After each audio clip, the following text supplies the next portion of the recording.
దాని విషయంలో నేను మాట్లాడగలిగింది ఏమి లేదు.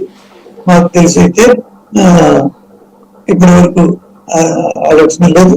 అది అలాంటి ఉంటే ఇప్పటికి మా అధ్యక్షురాలు ఢిల్లీ వెళ్ళటం ఏదో జరగాలి, కానీ ఆమె ప్రోగ్రాం ప్రకారం రాజమండ్రి వెళ్తుంది అంటున్నారు.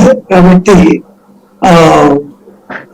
పెద్ద ఊహాగానాలకే పరిమితం అవుతాయి. అంటే ఇక్కడ కన్ఫ్యూజన్ ఎందుకు వచ్చిందంటే, అనపర్తి నల్లమిల్లికి నిన్న ఫోన్ చేశారు, పురంధేశ్వరి అని వచ్చారు, మీ పార్టీ ఏం ఖండించలేదు.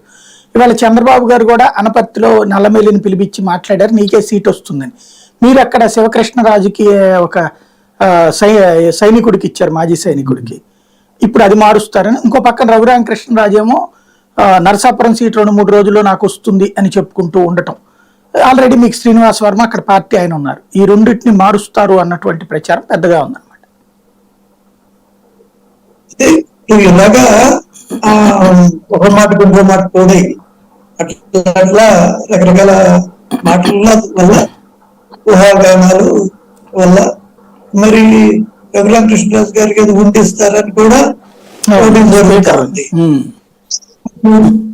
ఏలూరు ఇచ్చి ఆయన తీసుకుంటారని ఉంది. అదేవిధంగా ఆదినారాయణ రెడ్డి గారికి పోయినసారి ఆయన ఎంపీగా పోటీ చేసి దాదాపు 4 లక్షల ఓట్లు వచ్చినాయి.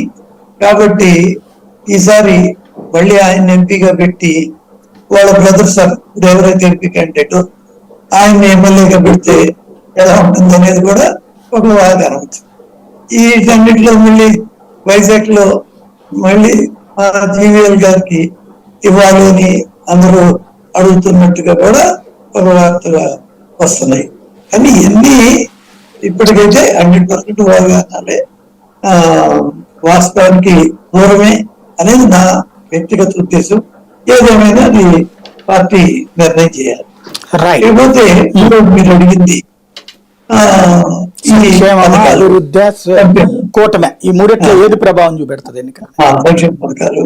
ఇప్పుడు సంక్షేమ పథకాలు ఎన్టీ రామారావు గారు ఒకప్పుడు కిలో ₹2 అది ఒక పెద్ద సెన్సేషనల్. ఇవాళ దాంతో చూస్తే తర్వాత అందరూ ముఖ్యమంత్రి ముఖ్యంగా రాజశేఖర రెడ్డి గారు అయితే ఆరోగ్యశ్రీ కానీ, ఫీజు రీయింబర్స్మెంట్ కానీ, ఉచిత కరెంట్ కానీ, దీనికి వ్యవసాయానికి ఈవెన్ కిరణ్ కుమార్ రెడ్డి గారు